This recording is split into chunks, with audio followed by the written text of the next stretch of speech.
Nous voici avec quelques documents sur l'économie. Donc on va commencer par la définition et la mesure de l'inflation. Qu'est-ce que l'inflation? L'inflation désigne une hausse généralisée et durable des prix. Lorsque le prix d'un seul bien ou de quelques biens augmente, il n'y a pas forcément d'inflation car les prix de tous les autres biens peuvent ne pas bouger, voire diminuer. L'inflation correspond alors à une hausse du prix moyen de tous les biens et services. Mais il faut aussi que ce mouvement de hausse des prix soit durable. Ainsi, lorsque tous les prix augmentent à une certaine date de 1% puis restent stables pendant de longs mois, on ne peut pas parler d'inflation. En revanche, s'ils augmentent ainsi tous les mois, on est bien en présence d'inflation.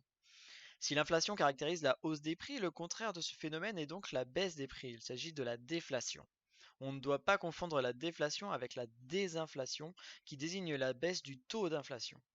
Quand les prix augmentent toujours mais à un rythme moins important qu'auparavant, il s'agit de la désinflation. Durant les années 80, les pays occidentaux ont connu une désinflation, le taux d'inflation passant en France par exemple de près de 14% en 1981 à 2,1% en 1986, niveau auquel il s'est fixé depuis. L'indice des prix à la consommation. Qu'est-ce que c'est? L'indice des prix à la consommation, l'IPC, est l'instrument de mesure entre deux périodes données de la variation du niveau général des prix sur le territoire français. De quel prix s'agit-il? Ce sont les prix des biens et des services proposés aux consommateurs sur l'ensemble du territoire. L'INSEE suit les prix affichés toutes taxes comprises. Cela comprend les soldes et les promotions, mais exclut les réductions privées, cartes de fidélité et les remises en caisse. Une faible part, moins de 5% des biens et des services ne sont pas couverts par l'indice. Il s'agit principalement des services hospitaliers privés, de l'assurance vie et des jeux de hasard. Comment suivez-vous tous ces prix? Suivre tous les prix est impossible. L'INSEE constitue donc un échantillon de biens et services représentatifs de la consommation des ménages. À quoi servent les indices de prix à la consommation concrètement?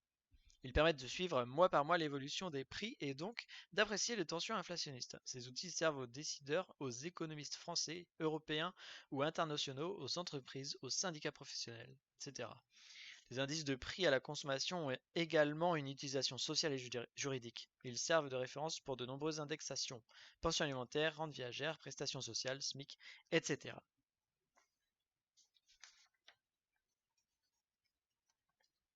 J'ai quatre petits documents, donc au niveau de la distribution, réforme infructueuse. La loi de modernisation de l'économie entrera en vigueur au 1er janvier 2009, donc c'est arrivé. Le gouvernement en attend une amélioration du pouvoir d'achat des consommateurs en favorisant la baisse des prix dans la grande distribution. Rien n'est moins sûr selon les spécialistes de l'assurance crédit Euler Hermès. Certes, l'assouplissement des règles d'implantation devrait permettre le développement des magasins hard discount accroissant l'offre de produits premier prix, mais les baisses de prix attendues de l'autre mesure phare, la possibilité redonnée aux distributeurs de négocier les tarifs de leurs fournisseurs, ont peu de chances d'advenir. Compte tenu de sa situation très oligopolistique, la grande distribution sera surtout tentée d'accroître ses marges. Par ailleurs, la possibilité d'obtenir de la part des fournisseurs des ristournes sur les quantités achetées devrait pousser les distributeurs à se concentrer encore plus au niveau des centrales d'achat. C'est des documents qui datent de 2008. Le livret A. Les banques gagnantes.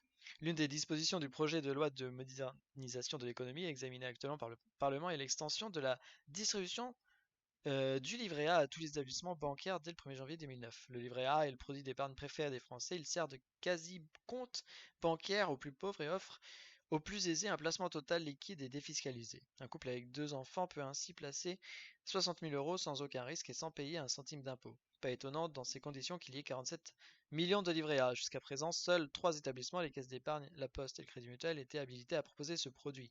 Les autres établissements, s'estimant victimes d'une concurrence déloyale, ont porté plainte à Bruxelles et la Commission européenne a finalement enjoint le gouvernement français de mettre un terme à ce monopole.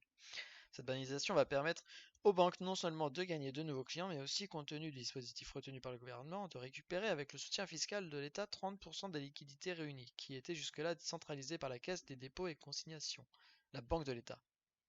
Une bonne affaire donc pour les banques en ces temps de vache maigre. Concurrence. La Poste privatisée. La Poste française est l'une des dernières en Europe à garder un statut public. Or, en prévision de l'ouverture totale du marché du courrier à la concurrence en 2011, l'entreprise cherche les moyens de grandir pour faire face aux deux géants européens, le hollandais TNT et l'allemand Deutsche Post. La direction de la Poste souhaite donc transformer l'entreprise en société anonyme, ce qui lui permettrait, moyennant la mise en bourse de 20% du capital, de lever 2 à 3 milliards d'euros et faciliterait politiquement les acquisitions à l'étranger. La Poste envisage aussi de réserver 2% à 3% de son capital à ses salariés. Cette modification statutaire serait incluse dans la loi transposant la directive européenne sur les services postaux prévue pour 2009. Cependant, selon le préambule de la Constitution, la Poste est un service public national et, à ce titre, l'État doit détenir au minimum 50% de son capital. La Poste restera, et ce n'est pas négociable, une entreprise publique, a réaffirmé en juillet dernier le ministre de l'économie Christine Lagarde, comme GDF. Jeux d'argent vers la concurrence. La Commission européenne demande à la France de clarifier son système des jeux d'argent. Ceci relève en effet d'un monopole public, justifié par des considérations d'ordre public. En théorie, les jeux d'argent sont même interdits dans l'Hexagone. Si c'est le cas, les acteurs du jeu ne devraient pas chercher à vendre leurs produits comme n'importe quelle marchandise, fait remarquer Bruxelles.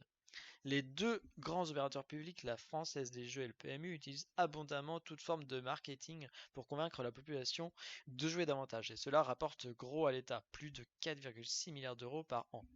Les jeux d'argent constituent une sorte d'impôt qui frappe surtout les couches populaires auxquelles on vend le rêve d'un avenir meilleur. Du coup, les sociétés privées de jeux comme Zturf, Paris sur Internet, se sont tournées vers Bruxelles pour réclamer l'ouverture du marché.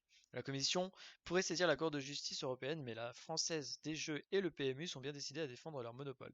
À terme, il faudra bien pourtant clarifier les choses. Soit les jeux d'argent sont une activité à part justifiant un monopole public, et on limite en particulier la publicité en leur faveur, soit on libéralise ce marché.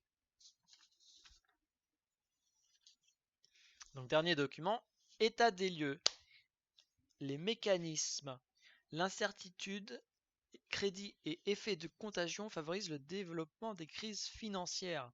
Celles-ci sont par ailleurs souvent les conséquences des innovations destinées à améliorer le fonctionnement de l'économie et de la finance. Les rouages des crises financières. L'économie mondiale connaît depuis le début des années 70 une multiplication des crises financières dont la dernière en date a trouvé son origine sur le marché des crédits hypothécaires aux États-Unis. Cette multiplication des crises a suscité de nombreux travaux théoriques et statistiques de la part des économistes. Ces études mettent en évidence que leur origine est liée à un nombre réduit de mécanismes. Trois mécanismes à l'œuvre. Le premier est spécifique aux marchés financiers, qui sont des marchés de promesses. Nul ne sait ce que sera demain le bon niveau d'un taux d'intérêt, d'un taux de change ou du cours d'une action. Cette incertitude engendre une grande variabilité des paris effectués par les intervenants des marchés financiers, qui préfèrent généralement suivre la tendance générale et avoir tort avec les autres plutôt que raison tout seul. Ces supputations sur l'avenir font quelquefois l'objet de réajustements brutaux que caractérise l'alternance de phases d'optimisme et de pessimisme, sans aucune garantie de convergence des taux de change ou du cours d'une action vers une valeur fondamentale, elle-même largement indéterminée. Le rôle décisif du système bancaire dans l'ampleur des crises. La gravité des crises tient au degré de concentration et de dispersion des risques et au degré de résistance du système bancaire. On constate en effet que les crises financières sont d'autant plus graves que tous les risques tendent à se concentrer sur les banques alors qu'elles sont au centre de la continuité du système des paiements et de relations de crédit. Ainsi s'explique la volonté des banques centrales de prêter largement aux banques lors de la crise de l'été dernier, donc en 2008, afin de rapidement rétablir la confiance entre acteurs financiers et sauvegarder le bon fonctionnement du financement des économies. Ainsi s'explique également le fait que le Japon ait connu une grave baisse des prix et de l'activité dans les années 90 à la suite de l'éclatement d'une bulle spéculative. Les banques avaient pratiqué une sous-estimation systématique des risques qu'elles étaient seules à porter. Inversement, les banques américaines n'avaient été que faiblement affectées par l'éclatement de la bulle Internet au début des années 2000. Elles ont su gérer leurs risques et en reporter une large partie vers d'autres agents économiques comme les assureurs ou les investisseurs financiers qui acceptent d'acheter une partie des risques pris par les banques. Dans les pays nouvellement ouverts à la finance internationale, souvent qualifiés de marchés émergents, les désordres financiers les plus graves ont été marqués par des crises jumelles, un effondrement simultané du taux de change et du système bancaire. Les agents et surtout les banques des pays en développement deviennent en effet très vulnérables dès lors qu'ils s'endettent sur les marchés internationaux. Leurs dettes étant libellées en monnaie étrangère, en dollars le plus souvent, elles sont soumises aux variations des taux de change qui peuvent aggraver brutalement le coût de leurs dettes. Ainsi s'expliquent les nombreuses faillites bancaires enregistrées dans les pays émergents. Ces crises jumelles ont un coût social et économique considérable, pouvant s'élever jusqu'à 50% du produit intérieur brut, comme en Indonésie après 1997. Donc la valeur fondamentale, c'est la valeur d'un actif financier censé refléter celle des principales variables considérées comme déterminantes pour son évolution, les profits pour une entreprise, la croissance pour une économie, etc. L'arbitrage, d'une manière générale, désigne tout choix entre deux utilisations concurrentes d'une même ressource rare, temps, argent, énergie. Sur les marchés financiers, cela consiste à tenter de tirer parti d'écarts éventuels de cours entre les actifs proches cotés sur différents marchés. La crise financière, c'est un cercle vicieux. Une innovation importante, il y a des anticipations nouvelles de demande et de profit, un accélérateur financier via le crédit, une explosion du prix des actifs, un mimétisme, une fragilité croissante, le krach, l'intervention publique, la reprise de confiance, et on repart sur l'innovation. Donc une innovation importante comme la libéralisation des mouvements de capitaux incite les acteurs financiers à prendre des risques pour en profiter. En période d'euphorie, le crédit bancaire vient financer les placements spéculatifs sur les différents marchés auxquels, par mimétisme, participent tous les intervenants. Une bulle se forme alors qui accroît la fragilité de l'économie et finit par un krach, que seule une intervention énergique et souvent coûteuse de l'État peut endiguer. Une fois la confiance revenue, un nouveau cycle peut commencer. Un second mécanisme concerne le caractère pro-cyclique de la prise de risque de la part des acteurs bancaires et financiers. Ces derniers ont tendance à prendre d'autant plus de risques que la conjoncture est bonne et d'autant moins lorsque les perspectives sont défavorables. Ainsi, ils alimentent la croissance quand celle-ci est dynamique et renforcent son plongeon quand les choses se gâtent, les banques pouvant aller dans ce dernier cas jusqu'à rationner le crédit. Par leur comportement, les acteurs financiers exercent ainsi un effet déstabilisateur. Ils ont tendance à amplifier les cycles économiques. On parle d'accélérateur financier du cycle. Un troisième mécanisme propage d'un marché à l'autre les déséquilibres apparus sur l'un d'entre eux. Ces effets dépendent de la plus ou moins grande facilité d'accès au crédit donné à ceux qui achètent des actifs. Par exemple, si les ménages peuvent emprunter aisément pour acheter leur maison ou des actions, ils contribuent à faire monter le prix de l'immobilier ou de la bourse, hausse dont ils peuvent se targuer auprès de leurs banquiers pour emprunter plus et de nouveau investir, etc. Les différents marchés se trouvent ainsi liés et une crise sur l'un d'entre eux entraîne une crise sur les autres. Par exemple, un effondrement de l'immobilier provoque des difficultés à rembourser ses emprunts et une crise bancaire, comme cela s'est produit l'été dernier, donc en 2007, provoque une faillite bancaire, celle de Northern Rock au Royaume-Uni par exemple. Ce processus de contagion prend désormais une dimension internationale. La mondialisation s'est traduite par une interdépendance accrue des marchés financiers qui favorise la diffusion des emballements spéculatifs entre les pays qui peuvent être fort distants les uns des autres, mais qui sont reliés par l'arbitrage des agents financiers. De plus, les données historiques et empiriques suggèrent que ces emballements spéculatifs sont aggravés par le comportement mimétique des acteurs financiers, la perte de mémoire des précédents épisodes de crise ou encore une excessive confiance en ses propres choix par rapport à ceux des autres acteurs du marché, sans oublier l'aveuglement face aux désastres à venir, caractéristique des périodes spéculatives qui précèdent les crises. Les innovations au centre des crises. L'histoire montre que les crises financières sont souvent la conséquence d'innovations affectant l'économie réelle et la finance elle-même. L'évolution du capitalisme apparaît ainsi ponctuée par des vagues d'innovation conduisant à des phases d'instabilité et de crise financière, comme l'a bien montré Joseph Schumpeter. Les vagues technologiques ont notamment souvent été ponctuées de crises financières, comme l'illustrent les travaux de Charles Kindleberger. De ce point de vue, le krach Internet de 2000 aux États-Unis peut être comparé aux crises boursières qui ont accompagné le développement des chemins de fer au milieu du XIXe siècle.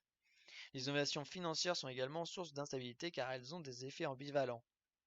Ainsi, la titrisation, qui consiste à transformer un crédit en un titre de dette, une obligation, que tout investisseur peut acheter ou vendre à tout moment, est un instrument extrêmement efficace de protection contre les risques en permettant de les diffuser sur les marchés. Mais cette technique, telle un mistigris qui fait circuler les risques de main en main, a également pour effet d'opacifier les risques. Plus personne ne sait qui détient vraiment les crédits risqués et à quelle hauteur. C'est ce mécanisme qui est au cœur de la crise financière de l'été 2007. Les crédits hypothécaires à haut risque subprime américains ont été vendus à des investisseurs et à des banques à l'échelle internationale. La valeur de ces créances s'est effondrée avec la crise immobilière américaine, ce qui a mis en difficulté leurs détenteurs, provoquant une crise de confiance. Dans la période contemporaine, la libéralisation financière a joué ce rôle d'innovation majeure qui a transformé en profondeur les comportements et les systèmes financiers. Cette innovation a conduit à une plus grande mobilité des capitaux à l'échelle internationale, ce qui a favorisé l'accélération du processus de globalisation financière. Il est aujourd'hui admis, y compris par ses promoteurs, notamment le Fonds monétaire international, que la libéralisation financière est à l'origine de la répétition des crises dans le monde et que cette innovation a eu plus d'inconvénients que d'avantages pour les pays en développement. Ces pays ont été exposés à des nouvelles formes de risques et d'instabilité auxquelles ils n'étaient pas préparés, à la différence des pays les plus avancés, ce qui a souvent perturbé leur développement.